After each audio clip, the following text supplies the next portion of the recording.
Hold on, stop. Welcome back to the Shit Show 2.0. Okay, Boomer.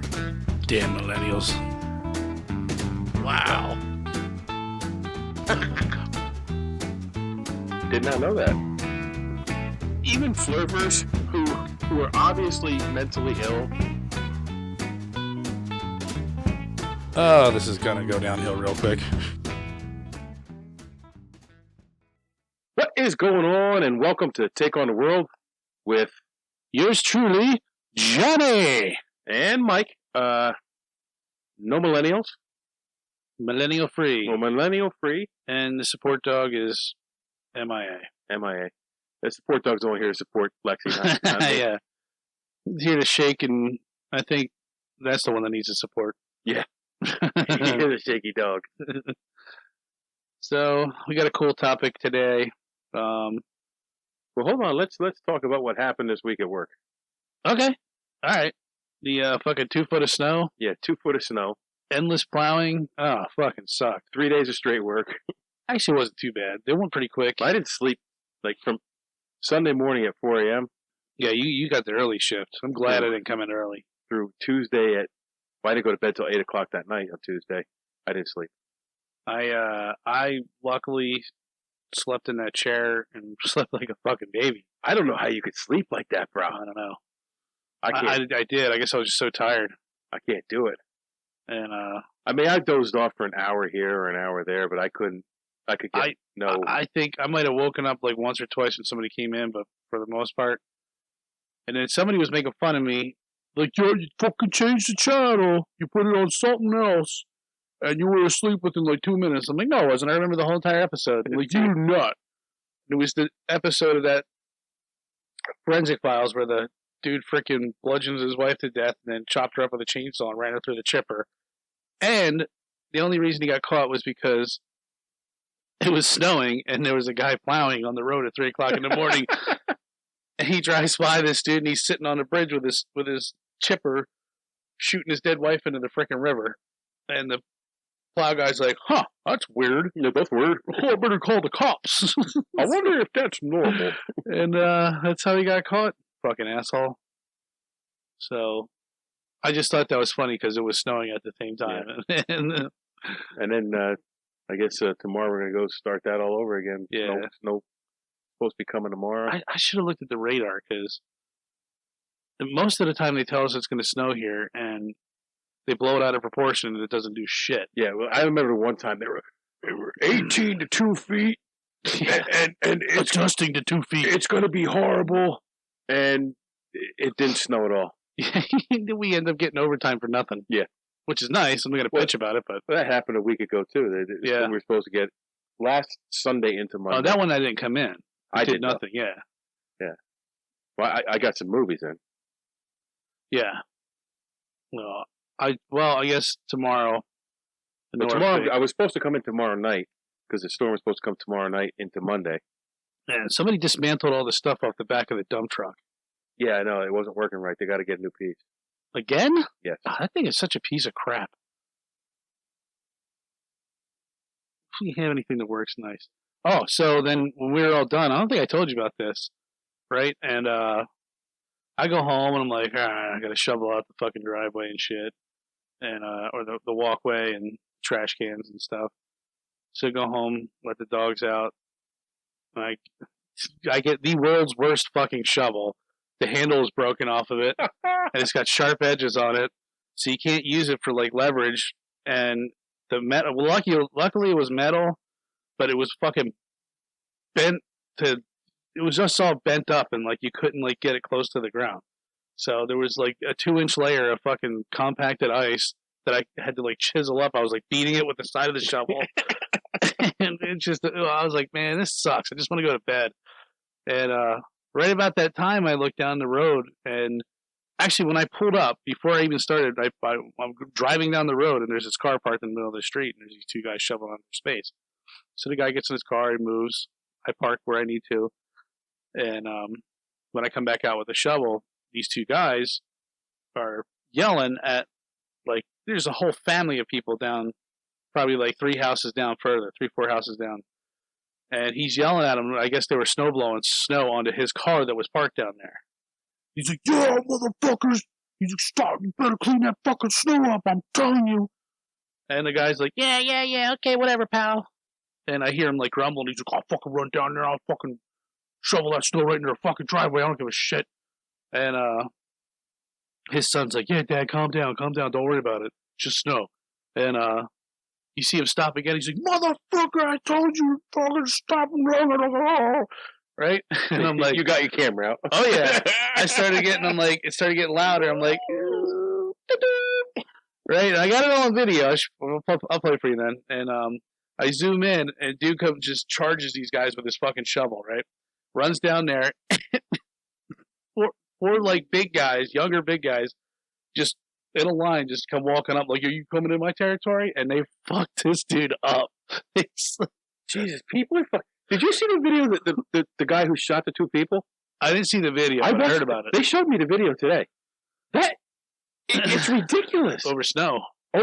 Yeah. People are fucking nuts. They're arguing over the snow because I don't know if they were throwing the snow over on their property or what.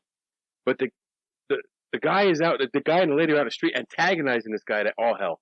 Yeah. "You fucking pussy, blah, blah, blah, you fucking pussy. You ain't gonna do shit. And he comes out with a gun. Pap, pap, pap, and he does shit. He shot like 5 times and missed him. and then hit the dude. The dude falls, walks up to the lady, pops her. She's laying on the ground bleeding. He turns around, goes into the house. 2 kids come over. "Oh my God, I'll go get my phone. I'll call for help." He comes back out with a rifle. Oh, Christ. Walks over, coup de grace her. Pap, pap. Pap, pap. And the last thing he says, "Call me a pussy now." Oh, wow. I'm like, where was that? Up in Wilkes-Barre. No shit. Oh my God. I'm like, these people are crazy. Damn. Over snow. Like, I get mad, but I ain't shooting people mad over snow. Yeah, you'd think he'd go in and like calm down, not get his rifle, and then come out double tap him. What I would do is I would just pile snow on top of their car. Wow. Nope, some people are fucking crazy. Oh my. I remember when we lived in Haven, I shoveled out a spot, and I never shoveled a spot for myself because I had a Jeep. I just drive over the snow. I didn't care. Yeah. But Deb had a Cherokee, but she didn't like driving over the snow, so I would shovel her. And it would be clean. Down, like, I would chop ice Somebody away. else would park in it. And this jerk from across the street lived in the apartment, would come and park in the spot. Well, one day he came and did it, and I had spent all day cleaning out the spot. Well, I spent all night covering every piece of snow I took off the spot. I put on top of his car, around his car. Then I took my hose off my porch and I was spraying it. He came out the next morning. "Oh, we'll be late for work. Don't park in my spot, bitch." But I ain't shooting nobody over snow. Yeah, man, people are nuts.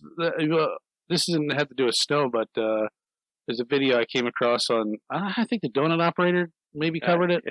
Or, anyways, so there's these 2 fucking inbred hillbillies.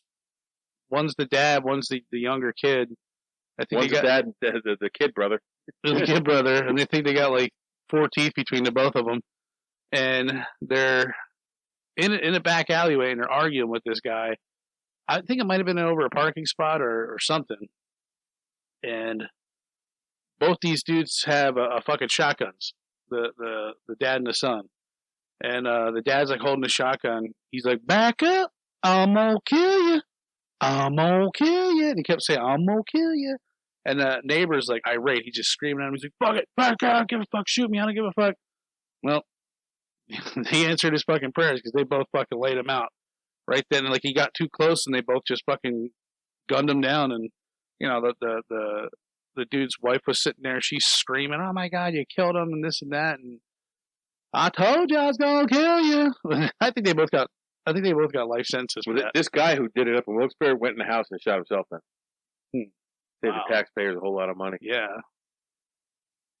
Yes, everybody, that's insensitive, and I don't fucking care. I guess he didn't like the snow. He didn't want to shovel no more. But yeah, so we had a long week. This guy got fucked up. At one point, he like grabbed his shovel and he was going to swing out the shovel at him. And then I guess he thought better of the idea and then threw the shovel down. And then the guy came down the street and I was like, "Yo," I'm like, "You all right, buddy?" And he's like, "Fuck this goddamn neighborhood." He's like, "They're fucking inbred retards down the street." And I just started laughing. And he's like, I'm calling the cops. And the 2 squad cars showed up, and they get out, and nothing exciting happened. And I was hoping somebody would get tased or something, but it was the other guy. He charged them, so I guess they were just defending themselves. But yeah, it's always something, man. I'm good at that. I caught a fight down at the beach. What was it? 2 years ago. I pulled into the beer store, and I think my sister ran in to go get beer because we were coming back to PA. And I'm just chilling out there in my car, and I got my daughter and my niece in the back seat, and I just hear this fucking argument. And I'm like, I told my daughter, I'm like, grab my camera, start recording this. And she did, and these guys were like, it was so funny the shit they were saying. He's like, the guy's like, you're too old and you're too fucking slow. He's like, get the fuck out of my goddamn parking spot, you old man. I think had it gone on longer, somebody would have gotten shot. The dude ended up, he followed him home. And I'm like, that can't be good. And it's just, that is going to end poorly. Yeah. I mean, I would never do that. I probably wouldn't even stand there and fight with him. I'd probably just walk away, get my car, and leave. It's not worth it. So what do you got for us this week, bro? I decided my topic, I wanted to talk about this little, something to do with the Bermuda Triangle. An anomaly. It was called Flight 19. So I said to you earlier in the week, dude, we've worked like 7 shifts in 2 days. Let's not pick anything we got to research too much. What are you doing this week? Flight 19. I'm like, dude, that's the Bermuda Triangle. We're gonna no. We're gonna be off on tangents. Anomaly in the Bermuda Triangle. Like, my other topic, I don't know. I didn't want to really. I thought it was boring. What? This? No, the topic that I came up before this one.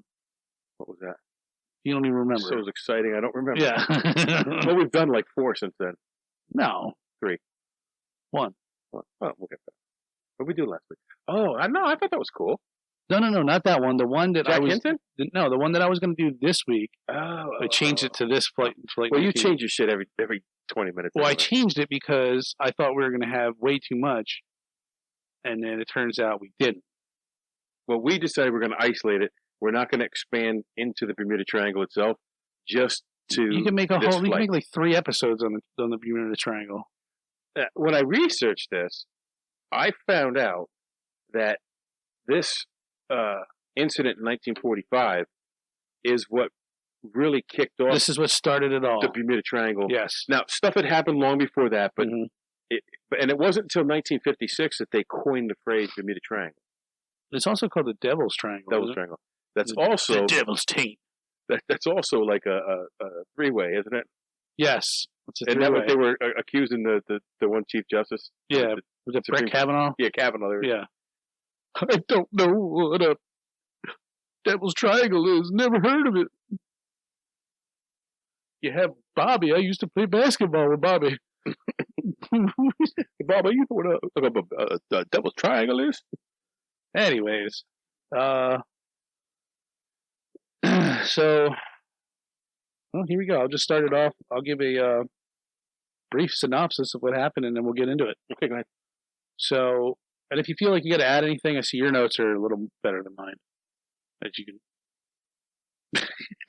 I can't read my own handwriting. All right, so go ahead. There were some things that really, like, the little details are what bothered me. Yeah. So we'll get into it, but that's why my notes are the way they are. I'm just retarded, so this is like Flight 19 for dummies. And then we'll see, I focused on another part of Flight 19 that I don't think you focused on, and usually doesn't get focused on at all, but to me it's just as important. Okay. Yeah, I was curious to see what this was, because you said you were going to take it in a whole different way. Yeah. So go ahead. He was giving him a blowy. So it was the December 5th, 1945. You have 5 Avenger bomber torpedo bombers on a training exercise to do a mock bombing run. And the exercise was called What was it called, Mike? Where is it? It's down farther.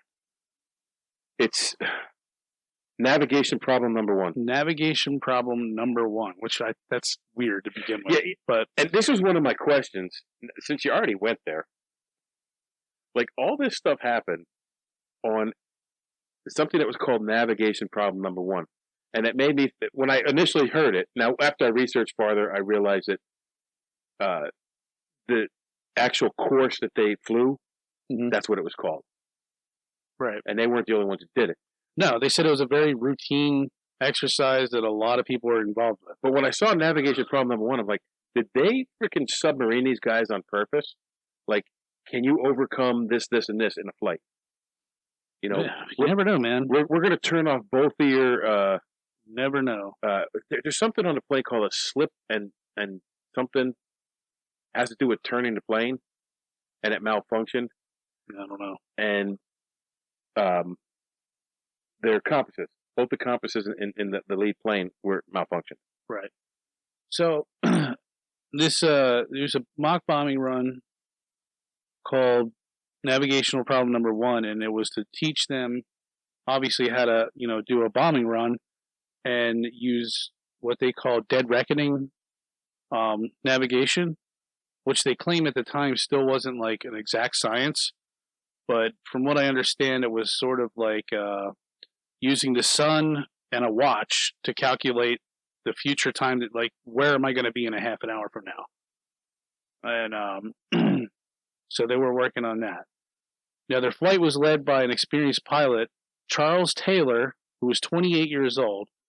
He served 2 tours in World War II in the Pacific Theater. He had 2,500 plus hours, I guess, in this bombing torpedo bomber. 2,500, yeah.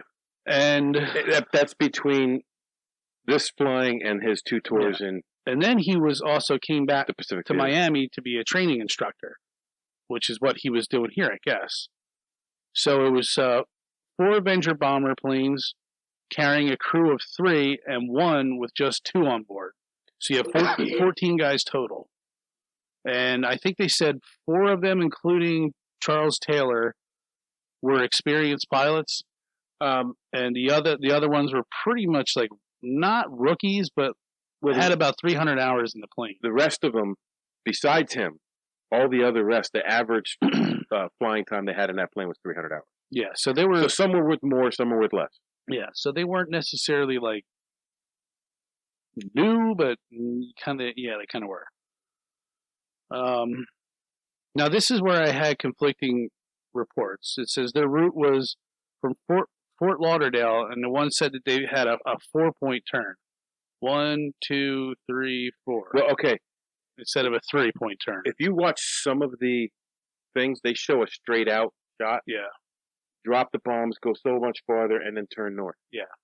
But if you look at their actual flight path, it is slightly southeast, slightly northeast, and then northwest. So their route was going to be from Fort Lauderdale, Florida, to Bimini, and I guess like right before Bimini is the fuck is that? The Hen and Chickens. The Hens and Chickens shoal. Yeah. And that's where they were That's where they were supposed to drop their bombs. Now, if you go online and you search hens and chickens on Google Maps, it takes you down to the Florida Keys. But that's the Hens and Chicken reef. Maybe it's not there anymore. It might not be, because I searched Hens and Chicken shoal, and it did not come up. The only thing that came up was that reef, and that was all the way down there in the Keys. Yeah, they have this is about 30 miles west of Bimini. They said that Bimini was, I think, 63 nautical miles from Miami. It's only like a 2-hour boat ride from Miami. Yeah. So now in the Bermuda Triangle stretches from Miami to Puerto Rico to Bermuda, up to the Bahamas and back. So it's Bermuda, not Bahamas. I'm sorry, Bermuda. So from Miami to Puerto Rico to Bermuda, and it's nearly 500,000 square miles of open water. Yep. That's insane. 500,000. Yes. I can't. Does it say how deep it is around in that area? Okay, the spot where they think... I was watching another thing. Spot where they... Hold on. Okay. The second part of this, the part that I'm going to talk about, where that plane, where that ship saw a fireball in the sky, Yeah. it's 78 feet deep there. Right. Because the commander of the Navy vessel who then went there was questioned as to why didn't you dive? Okay. Why didn't you dive to see if there was any wreckage down there? Yeah. And he kind of brushed it off. But okay. they said it was weird that it was only 78 feet deep, which is well within a normal diver's range. Yeah. And they didn't dive down to see if there was anything there. All right. We'll get back to that one. Okay. So I want to touch on that too. I won't touch that a little bit. I honestly don't know how deep this area is, to answer your question. Now, I know I've seen like some shows where they have people going out to find a wreck, and the water's like waist deep. And I don't know, that's like coming up, and then you have like little islands out there. There's probably a bazillion little islands out there. Well, there's all those shoals, what are they called? Cays, and what are the other ones called? Archipelagos. Archipelagos. Is that a real word? Yeah. Learned something new today. I may have pronounced it wrong, but it is a word. So their route was Fort Lauderdale to Bimini, to Great Harbor Cay, to the island of Grand Bahamas, and back to Fort Lauderdale. It's basically a big triangle. Right. And they said the weather was pretty fair that morning. They said it was sunny. You know, granted it was December, but they said it was pretty much perfect flying weather. Wait, but why was the flight delayed twice? Oh, yeah, that's right. Well, I know once the Lieutenant Charles Taylor, who was the leader of this flight, Flight 19, he was 25 minutes late to the briefing before they left. Yes. And he said that he did not want to take this one out. Right. So, and the speculation I got on that was... He got drunk the night before. He got drunk the night before, and he just wasn't feeling well and didn't want to go. And I'll leave it at that for now. Yeah. I don't want to besmirch the dude's name because it's all speculation. Yeah. There's no proof of that. And he was known to have gotten lost before. Yeah, he has gotten lost before. It isn't the first time he got lost. Yeah. But I would imagine to be a pretty fucking experienced pilot, you would want that experience to get lost and know how to navigate your way back. Right.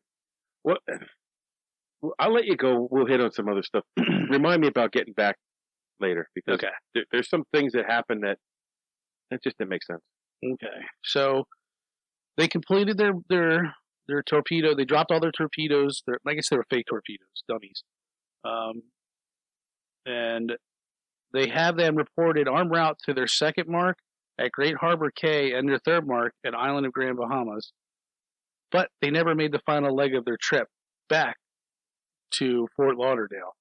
And they lost radio contact at, I have 7:08 p.m., but I think it was 7:30. And they were never heard from or seen again. No, that's not. No, yes. After the last radio contact. So what I'll get into like okay. Yeah. So after no more radio contact was heard from them. Okay, you're right. Either one way or the other, they were never heard or seen again. And so I guess meanwhile back at Fort Lauderdale, another torpedo squadron was airborne and heading on the same mission, doing the same thing. But they were on their way back. See, now this one says they were on their way out. No, they were on their way back. They had completed them. It was an earlier mission. It had gone out. They had dropped their bombs. They were on the final leg towards Fort Lauderdale. So, because later on, we'll talk about when their last transmission was, they were losing radio contact with each other because they were flying in opposite directions. Right. So, their this second flight of torpedo bombers their commander was Lieutenant Robert Cox, and he picked up a distress call from Flight 19. Some say they don't know who it was. Some give a name. I'm just going to not give a name because I didn't write it down. And it was an airman asking for a position check, and Cox asked what the problem was, and a pilot identified as Lieutenant Taylor states, quote, "Both my compasses are out, and I'm trying to find Fort Lauderdale, Florida. I'm over land, but it is broken. I'm sure I'm in the Keys, but I don't know how far down, and I don't know how to get back to Fort Lauderdale." And I guess Lieutenant Cox radioed back to Fort Lauderdale, and there was some other bases around hearing these transmissions and trying to give him advice. And then Lieutenant Cox advised Taylor to put the sun on his port wing and fly up the coast of Florida. So basically that was their way. If they ever got lost, you would just turn your plane towards the sun and fly into the sun. You know you're going west. Right. And west means land. So I guess Taylor couldn't find the sun, and at this time the weather starts deteriorating. Yeah, rainstorms had come in the area. He insisted on turning northeast to avoid flying over the Gulf Coast. Now I got confused with all this because this dude, he changed positions like 4 or 5 times, right? And he wouldn't listen to anybody. No. And I wish I had a map because I'm like, yeah, Gulf of Mexico. I'm like, that doesn't sound. Well, that's what I was saying. I wanted to I wanted to take a picture and try to lay out the course. Yeah. Because one person who did one of the videos that I watched, it made perfect sense what he was doing if they were where he thought they were. Yeah. Now, some speculate that he couldn't have been in the Florida Keys. He couldn't be. There's no way because the flight time, he was right. Hour previous to that, he left Miami. He couldn't make it to the Florida Keys in an hour. Here's the thing that I saw. When he was supposed to make a 290-degree turn northeast, mm-hmm. northwest, and instead of making 290, he did half of that. So 290 would have taken him over Grand Bahama Island. But if you do half of that, you go over one of the smaller Bahama Islands.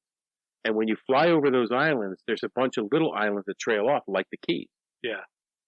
And they feel that that's where he actually was when he thought he was in the Keys. Right, yeah. And they said he wouldn't have known the difference because it all looks the same. Right. So if he felt he was in the Keys, he turned west for so many minutes, and then he turned northeast for so many minutes. Right.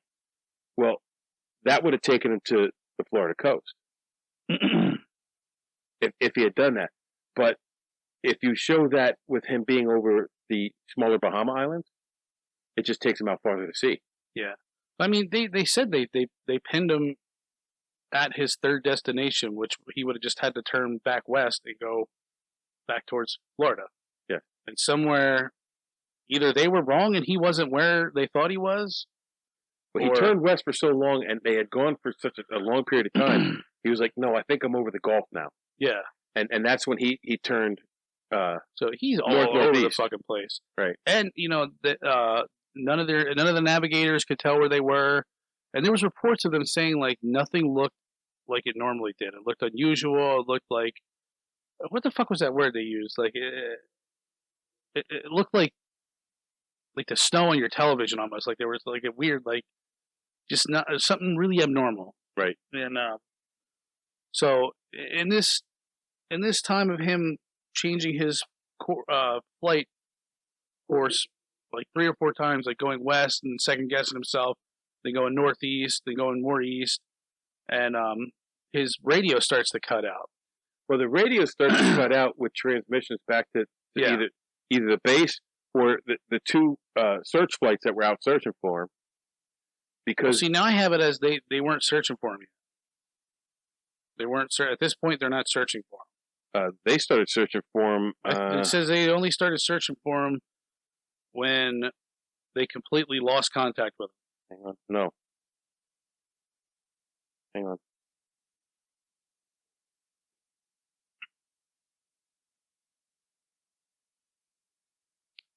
At 7:27, actually 10 minutes before 7:27, a flight took off from, it wasn't Banana River, it was another Air Naval Station. It took off and started searching, and then these 2 flights were ready to go out on a training flight, and they took off, looking to, and they changed their mind.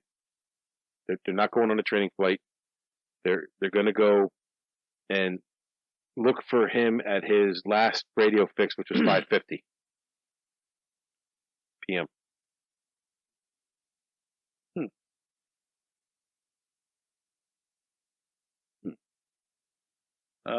Okay. So, see, this is what I'm talking about. Okay, like 3:45 is when he made the radio transmission. Cannot see land. We seem off course. What's your position? The tower responded. That's at 3:45. They lost contact for about 10 minutes, and it resumed. You can hear the flight leader. We can't find west. Everything is wrong. We can't be sure of any direction because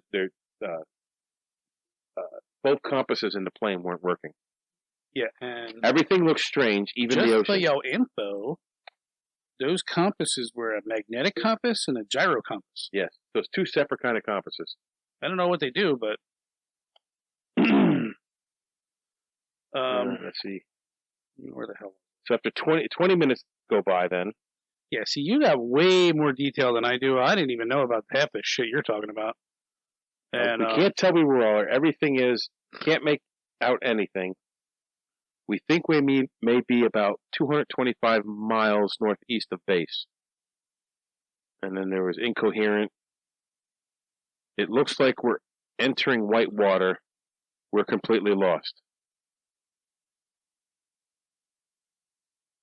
So just after that is when the PBM Mariner flying boats carrying rescue equipment got ready to leave to search, which is what I want to talk about. But if you go back, the planes were Grumman TBF Avengers. Well, there's also a Grumman TBM Avenger. And I'm like, well, what the hell's the difference between the two? So after a lot of searching, I found this. This post was someplace on an airplane forum. The TB stands for torpedo bomber. Mm-hmm. The last letter stands for the manufacturer of the plane. So now it's a Grumman designed plane, but Grumman built it for so long, and then General Motors, General Motors, the Eastern Aircraft Division built it.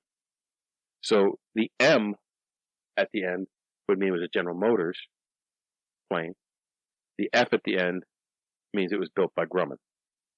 But what happened was they were the Grumman factory was gearing up to build a different plane, and to stop production of this plane, transfer production of the plane to General Motors, and they continued to build them for a couple of years.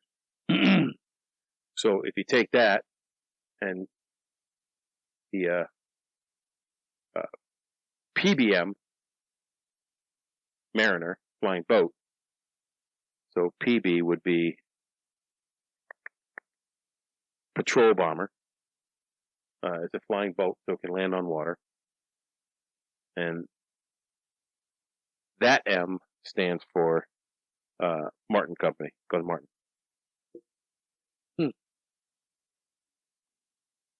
I know. I just found that very interesting because I was trying to find out, as much as I could about the planes. Yeah. And I'm gonna I have a good picture of one flying to throw up for the people to see. Well, now I'm lost because your notes are way different than mine. But no, you're down, right? I don't even know where you were right here. Hold on. Where they lost contact for 10 minutes. We can't find east. Everything's wrong. Yeah, she says his frequency on his radio started faulting, and they asked him repeatedly to change to a different frequency, which I guess was the search and rescue frequency. Right. And he insisted on staying on his current frequency and says, I don't want to lose my, I forget what the word he used, but I don't want to lose my crew. Whatever the hell that means. But he wouldn't change the frequency. No. That's one of the things that I don't understand. Why would he do that? So the weather begins to deteriorate. Now, they just say deteriorate. I don't know what that means. Like, I guess they rolled up into the best explanation I got was it got really cloudy. and it got cloudy and it started getting dark. Yeah. Well, yeah, it was because it's getting late now, and I guess in between this, they could hear their the flight crew like arguing with each other. Well, one of the flight crew kept on saying, "Dude, just turn west." Yeah, turn west, damn it! If we just turn west, we'd be home. Right. And I guess after saying that, he decided to turn west in order to reach what he assumed was Florida. And they advised him that he did not have enough fuel to make it, basically. 5 minutes later, Taylor made his last communication. And he says, "We'll continue to fly 270 degrees west until we hit landfall or run out of gas." And Fort Lauderdale could no longer communicate with the flight, but they could pick up their conversations. And at 6:20, they heard Taylor's last orders to his men. And he says, "This is scary." He says, quote, "We'll have to ditch unless landfall. When the last plane drops below 10 gallons, we will all go down together." And that was at 6:20. At 7 o'clock, you see, this is where my notes were different. At 7 o'clock, 2 PBM Mariner aircraft planes were diverted off of their own training mission and sent out to look for Flight 19. Technically, they were. They split up to cover more ground, and about a half an hour later, one Mariner requested a radio check, then almost immediately fell silent. And that was it. Well, I'll talk about the PBM Mariner. Now, they touch on the part where the boat was out there, and they said that basically it blew up in mid-flight. But let me.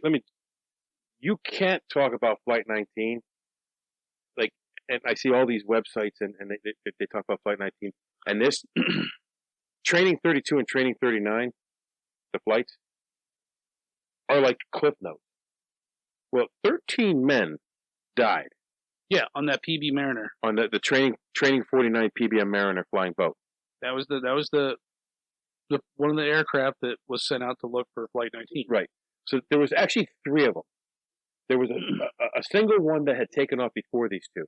These 2 were getting ready for a training flight, and all this started happening, and they scrapped the training flight, and they said, "We're going to go searching." So they went up and they searched it, and they split. They were supposed to do 30-minute check-in. So about 25 minutes into the flight, the first was the PBM 39. I didn't go into that much detail. I did 32. PBM 32 and 49. They departed Banana River Naval Air Station at 7:27.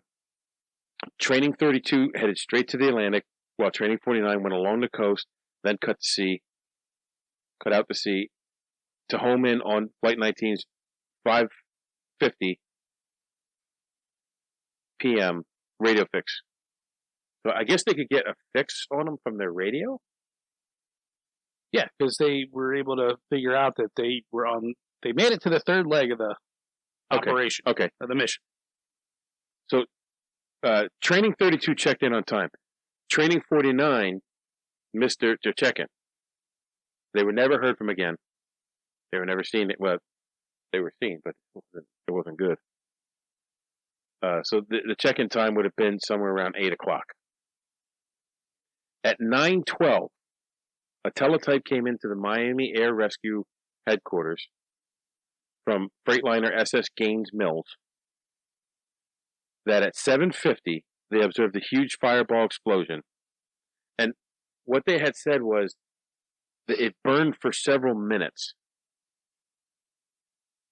A fireball explosion or collision. The SS Gaines immediately went to the area of the explosion and searched the area. Reportedly found debris and oil floating on the ocean. Oil slick. But they took samples of that oil. They took samples of the water and oil. And later on it was tested and found not to be oil at all. What the fuck was it? They never said what it was, but that comes later in an investigation.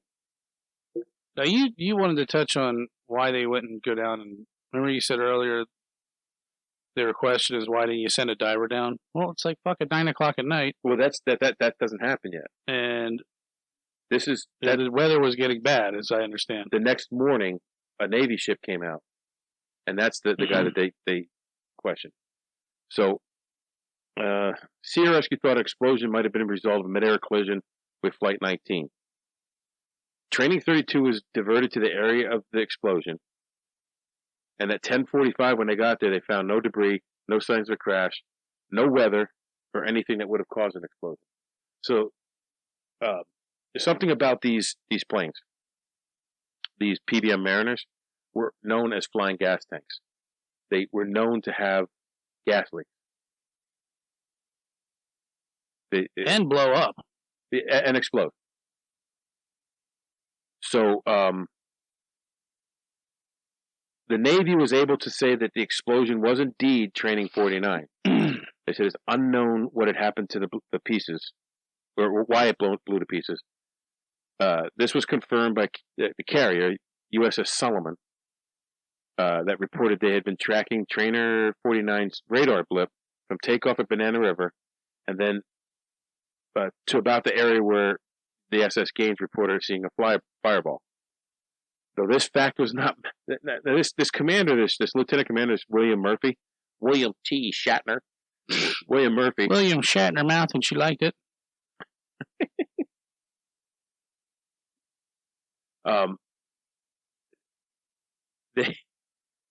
He didn't mention this for a couple days afterwards. He didn't. I didn't recall it. The lieutenant commander was also very negative about sending divers down to the wreck area, even though the exact coordinates were known and the water was only 7-8 feet deep there. No trace has ever been found of the wreckage or crew. Well, now, if they knew the exact coordinates, then they're in somebody's report someplace. And I will put on the screen the actual reports from these two crashes, or these two disappearances. I have a copy of the Navy report in my files. So there was little doubt of the fate of the U.S. Navy Squadron Training Number 49, PBM-5 Mariner flying boat. The mystery was what had caused it. See, I added this. I can tell you from experience that these flight crews, like, we did a lot of stupid shit in the Navy, but these flight crews did not fuck around when it came to doing all the checkouts on the planes. Everything that needed to be checked was checked. And you checked it twice. You didn't dick around. Like, people just didn't dick around with that stuff. Like, all the stupid stuff we did was off duty. We acted dumb off duty. So, and the flight crews were diligent about doing their checks. Because that's your life. Right. Like, yeah.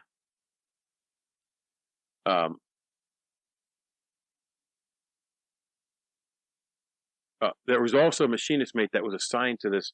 Now, he would have been in charge of fixing anything that went wrong while they were midair. So, like, you had to fix a fireball. Yeah. We get one of the X-Men to put it in the ball and drop it in the ocean. So, the easiest thing to say it was caused by a fuel leak because these planes were known for the leaks.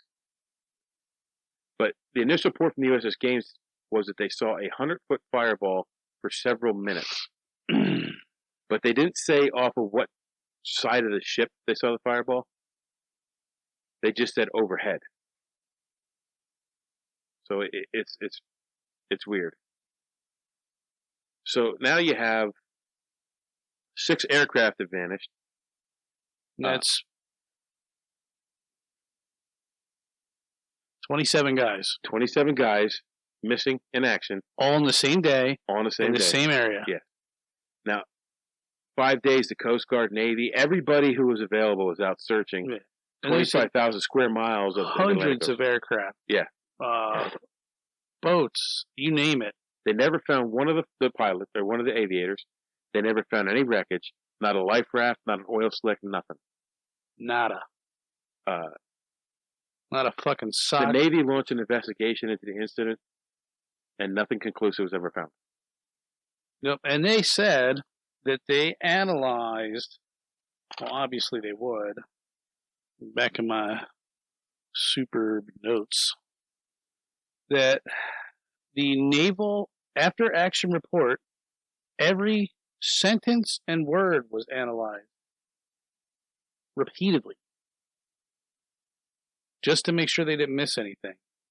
And they still came up with nothing. They don't know. So this motherfucker must have been way the hell off course.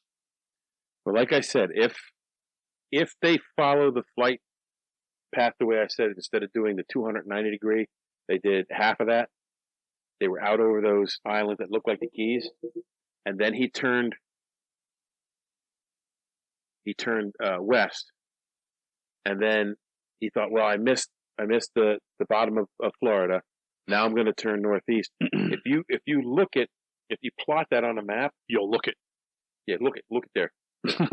If you plot it on a map and you show where they think they ended up and where he thought he was, if he had done that exact thing where he thought he was, he would have hit the Florida coast. But instead he wasn't over the Keys. He was over the Bahamas. And he ended up putting himself farther out to sea. Yeah. That's what I think happened. Now, of course, I always ask stupid questions. I wanted to know something about the planes. So they said that they were not very good at landing on water. They weren't like the flying boat? No, like, I guess some planes you could successfully, like, skid onto the water. But they said with these type of planes, it just basically would have just been a really fast and hard plunge, like hitting concrete, which would have torn the boat to shreds. Or the aircraft to shreds. Did you know, fun fact, the TBM Avengers, you knew this? Yes. Did you? All right, go ahead. Did you know it? I'm just busting your balls. You're a dick. We're responsible or giving partial credit for sinking both Yamata-class battleships, super battleship Yamata and Musashi. I did hear that, yes. In the Imperial Navy in World War II. Yes, I did hear that. They were both credited with, both of those sinkings were partially credited to the TBM Avenger. Yay, and go America. Grumman held a ceremony to open up the new manufacturing plant and to display the TBF Avenger to the public on the afternoon of December 7th, 1941. It wasn't until the ceremony was over that they found out the Japanese had bombed Pearl Harbor. Ugh, bastards. And then I found that the TBF Avengers were all missing or without clocks. Yeah, some people say that this is kind of the time that was kind of normal. But there was a place in the plane for a clock. Right. And if you're doing... Just something to be noted. Well, like you said, if they're doing that kind of navigation, you need a timepiece of some sort. Well, that's why they said that you would expect the pilot to have a watch. Well, I think they said that this Lieutenant Taylor did not have a watch. He's God damn it! I left it on the nightstand. Knew I should have been drinking last night. Fuck it. I'll be all right. Both the compasses on Lieutenant Charles Taylor's plane were malfunctioning. The Hero compass. The gyro, love me a gyro, and the magnetic compass. Whatever the other thing was called, the slip and something. The slip and slide. No, it's okay. So there was a guy who was a radio. The slip and slide just played. There was a guy who was a radio man on one of the ships that was in the search party, who was overhearing the transmissions. He has his pilot's license.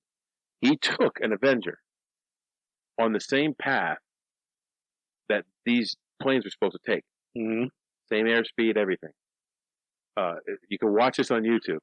He takes his plane up, and at 2 points in the flight, his compass starts going wacky. It wasn't his compass. It was this thing that has to do with turning the plane.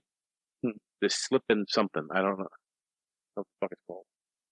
But it malfunctioned at 2 spots. And then his chase plane, which was not the Grumman TBF, it was just a chase plane that was filming them flying, theirs did the same thing at one of the spots. So now let me ask you, do you think it's spooky Bermuda Triangle shit, or do you think it's pilot error? No, I firmly believe that hell yeah, there's fucking weird shit that goes on there. But why wouldn't there? I mean, the it's a mysterious place, and there's a big magnetic field that goes around the Earth, and I'm sure at some spots it's like like higher than others, or or they're just the right arrangement of whatever, what have you, and it will fuck with your compass or just. Now we discussed this just a little bit, that there are more spots around the world that are like the Bermuda Triangle. That mysterious shit happens in this area. Like my taint. Your taint is one of them. Some mysterious shit has happened on your taint. Now, I'll have you know that there's lots and lots of ships that make successful treks through the Bermuda Triangle. Well, actually, it's one of the most traveled corridors in the world. Yeah. But there's a lot of weird shit that happens out there. Right. What I'm saying is, if these other spots have some kind of magnetic anomaly in them. Well, they said even Columbus reported strange lights in the Bermuda Triangle. Yeah. So, what the fuck was that all about? There shouldn't be nothing flying around out there in his time. Well, you never know. So, maybe what he's seeing is these planes trying to get their way back. Yeah. Now, they said where they had no clocks, they had to have had watches because they were doing, I'm surprised this isn't in your notes, the Dead Reckoning navigation. That's what I said. The type of navigation you're talking about, someone would have had to have a time. It was using something with the triangulation of the plane. It's you time your airspeed. Yeah, but I don't know. To your direction, to the wind velocity. Yeah. And slide down your slip and slide. And you do math and... So, let's talk about what they found in 1989. To that dude that uncovered 5 Avenger planes? 1. But he, I guess, got the serial number. And it was from a flight that went missing 2 years prior to this. I didn't hear any of that. But they found 1 in the Everglades? They didn't get any of the serial numbers off it. No, there's one guy that found 5 Avenger planes.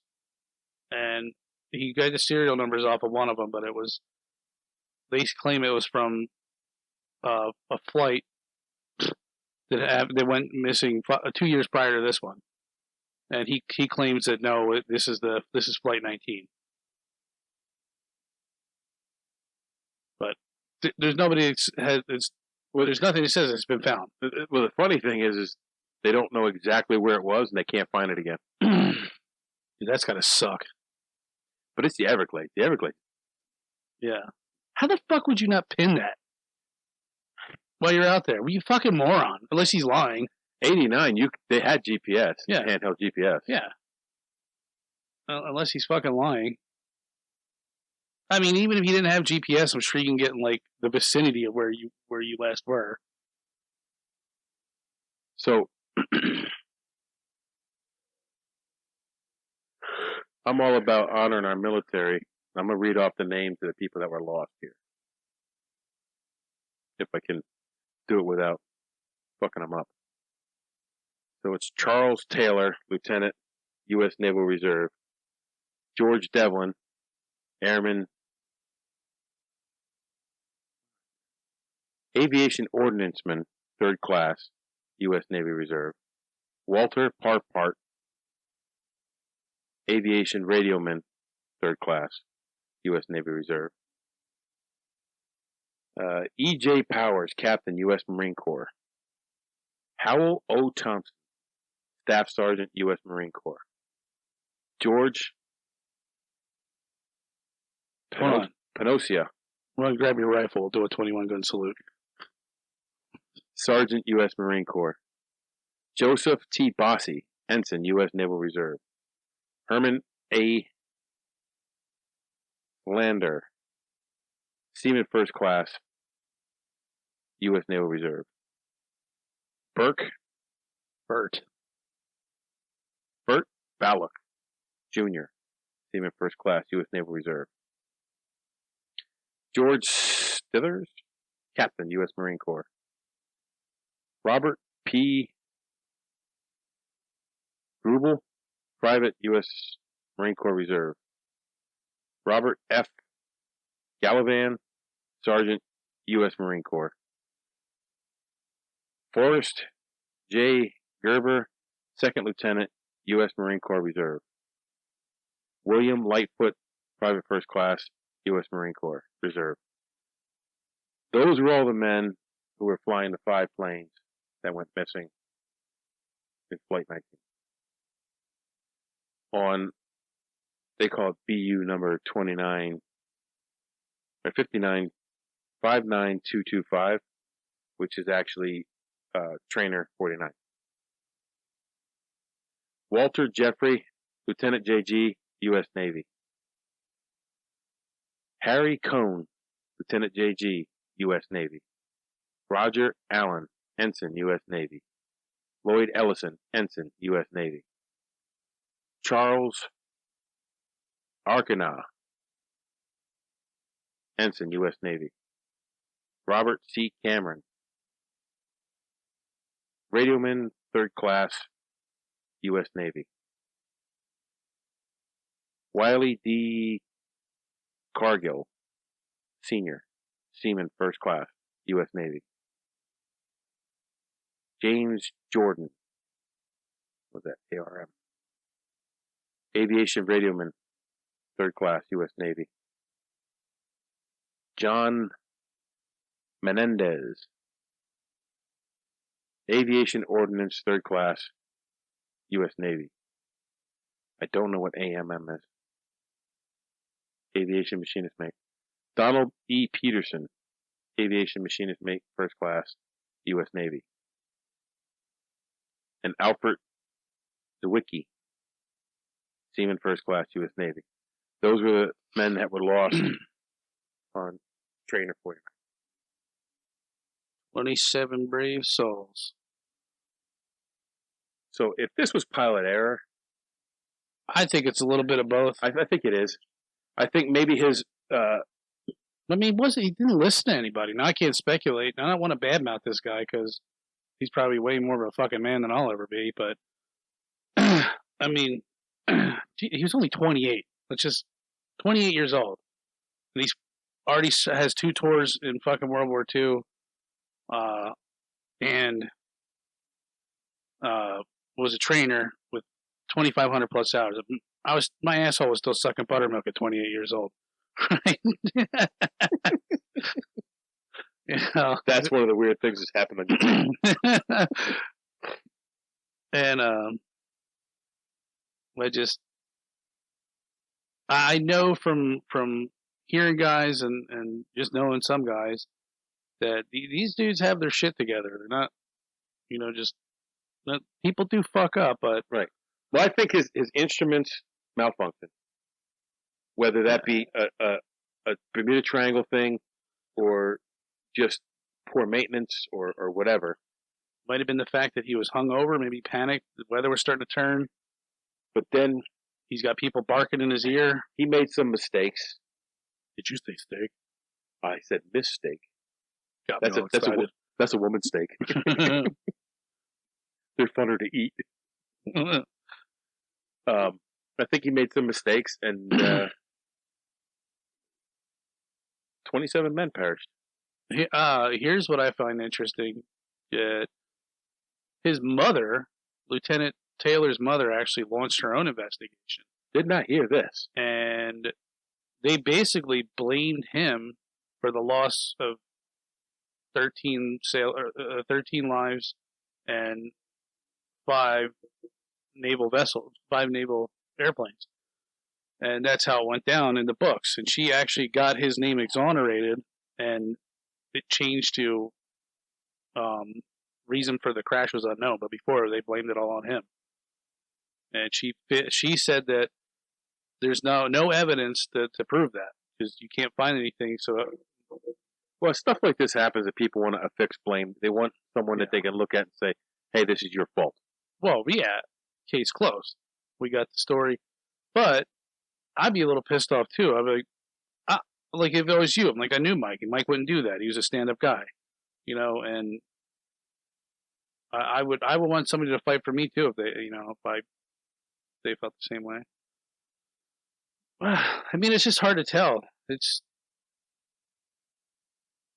so weird, but with the fact that you have him constantly wanting to go, I don't understand that. Like if he was at his third leg, he would just go like southwest, coming back to Fort Lauderdale from if they were on Bermuda.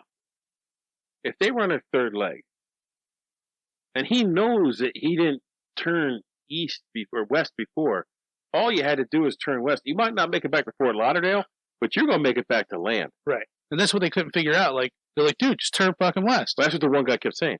I wish we would just turn west. We'd make it home. Yeah. And he kept, I got to go northeast to avoid. And that's what I don't understand is why he said, or this is what they claimed, that he said he wants to go northeast to avoid going in the Gulf of Mexico. Well, he felt that he was in the Keys. I don't know where they are. The Florida Keys are below Florida. So let me bring it up. Let me put up Google Maps here. So if he goes northeast, he would hit like the tip of Florida's dick. Yes. I see.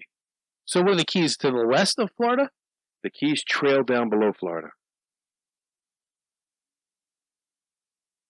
Like southwest of Florida. Florida. Florida man. Florida man. I think you just shot yourself. Come on. This is our internet. This is what I deal with.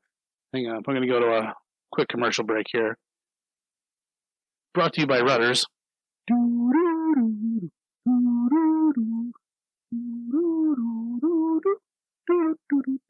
And we're back. Okay. So. Oh, and we're not.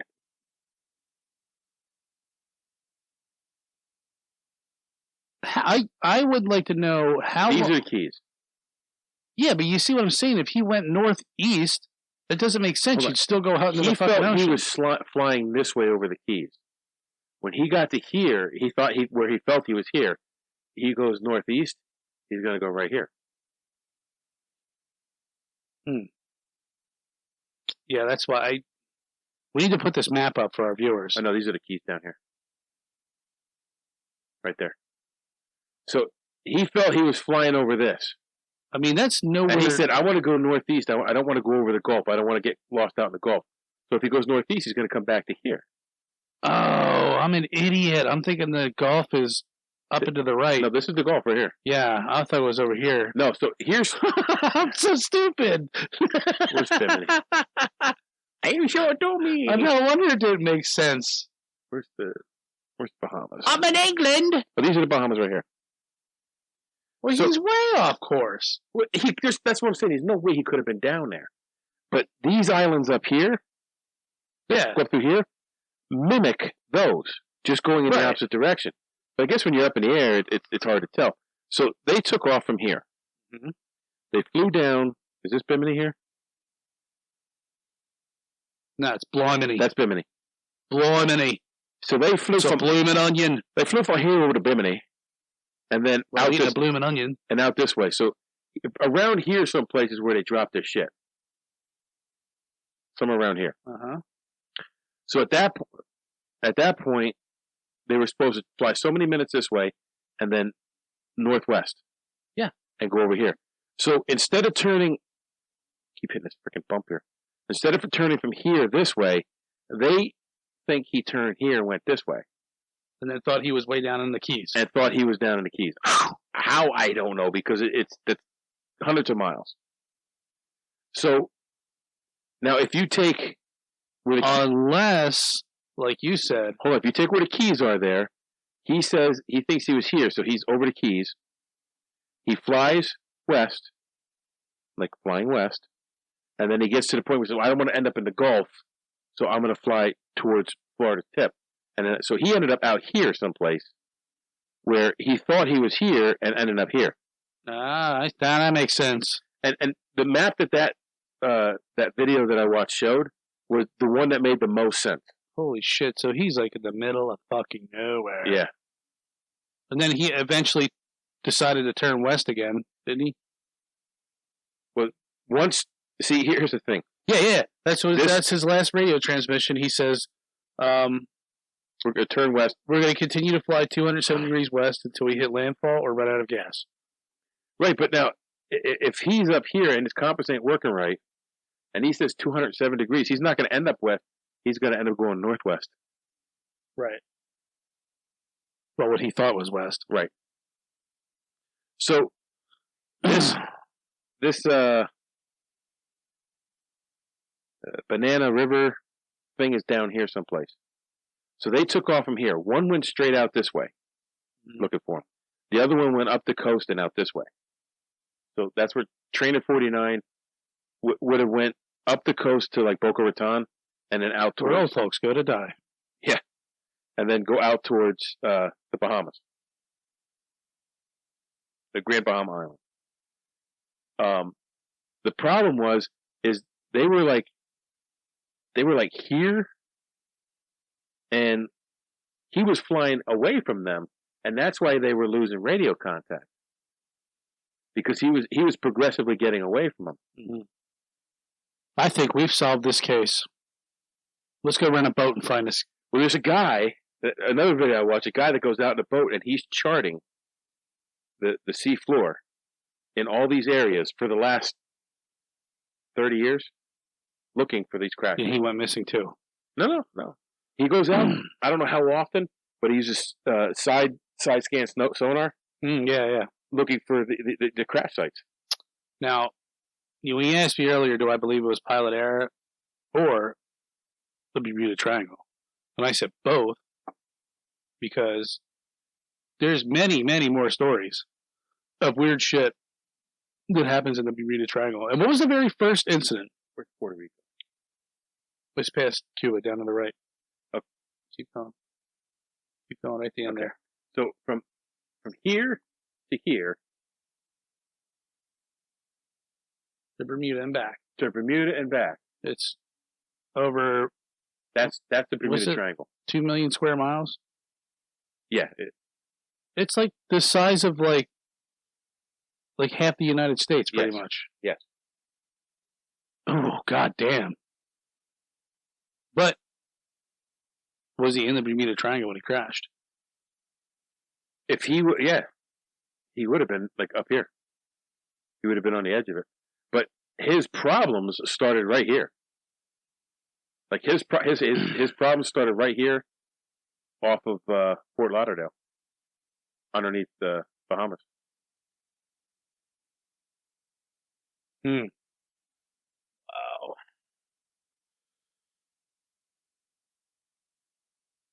Yeah, it's I think there may be some magnetic anomaly in this area that causes instruments to mess up.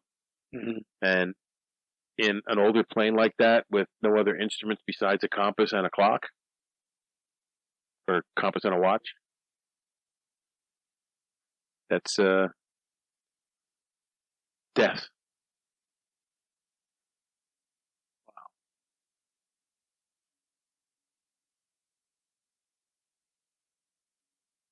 You know, I wish I would have written down with that first. It was the USS Cyclops or some shit, or the sea vessel Cyclops was like the first reported ship that went down mysteriously in the Bermuda Triangle.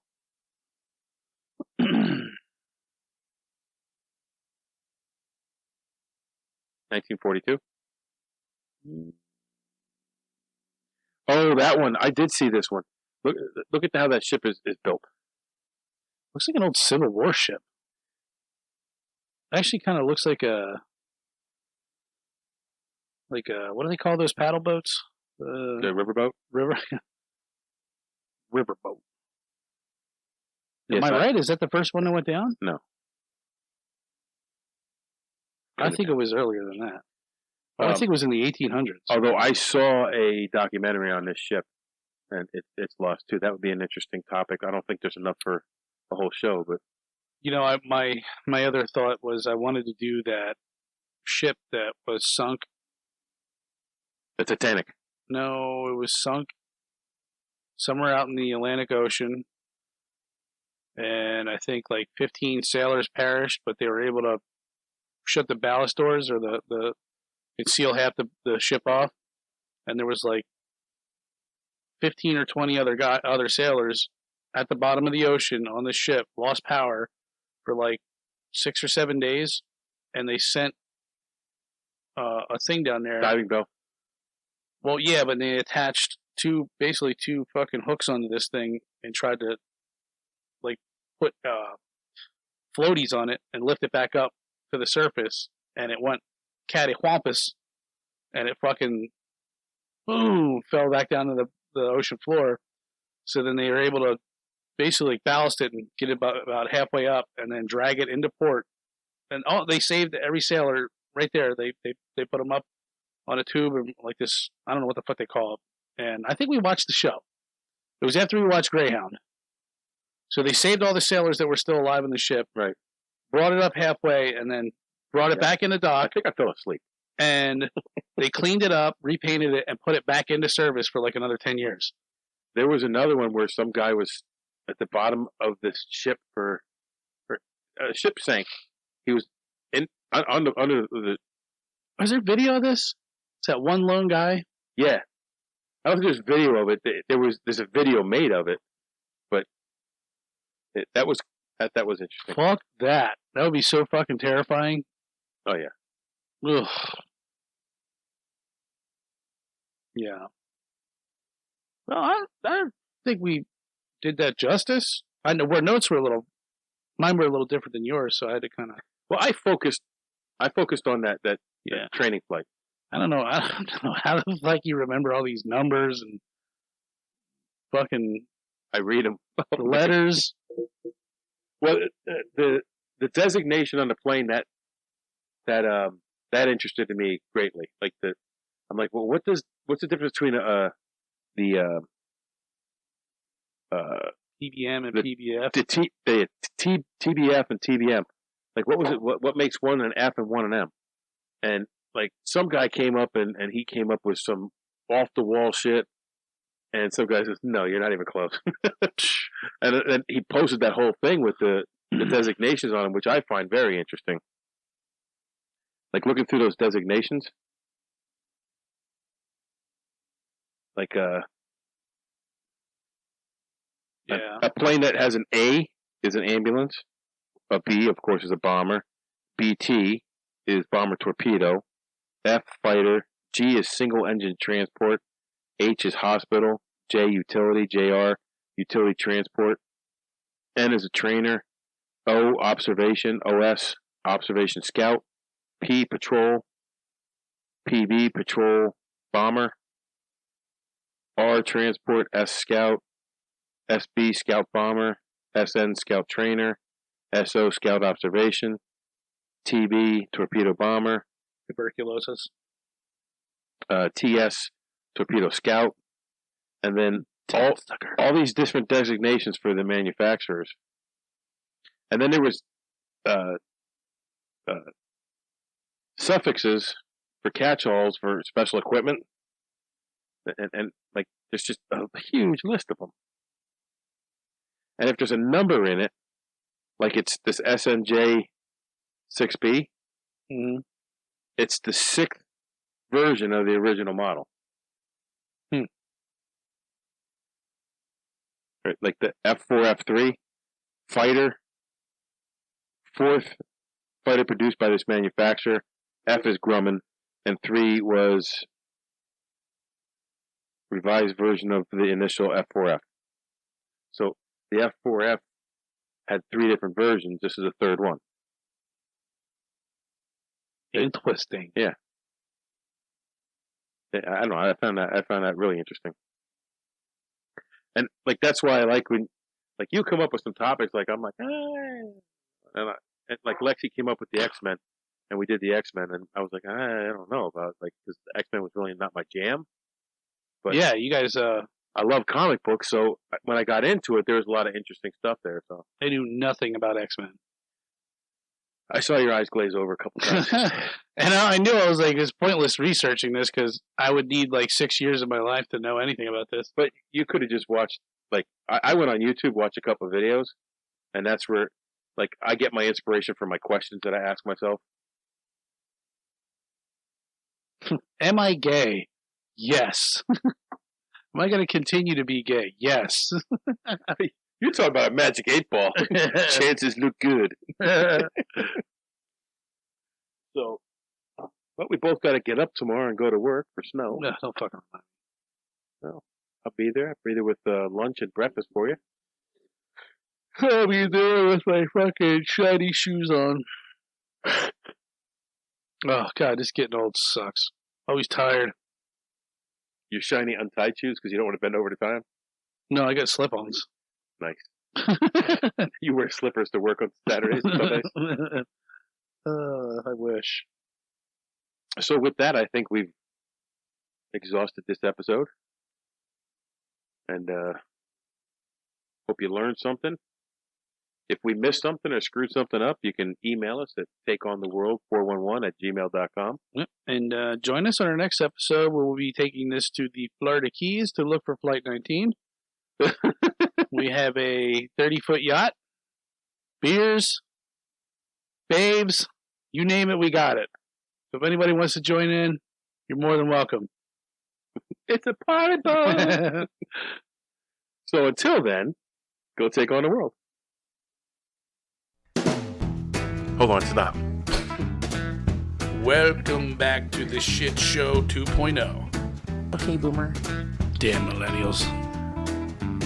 Wow.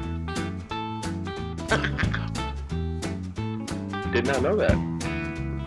Even flirters who are obviously mentally ill. Oh, this is gonna go downhill real quick.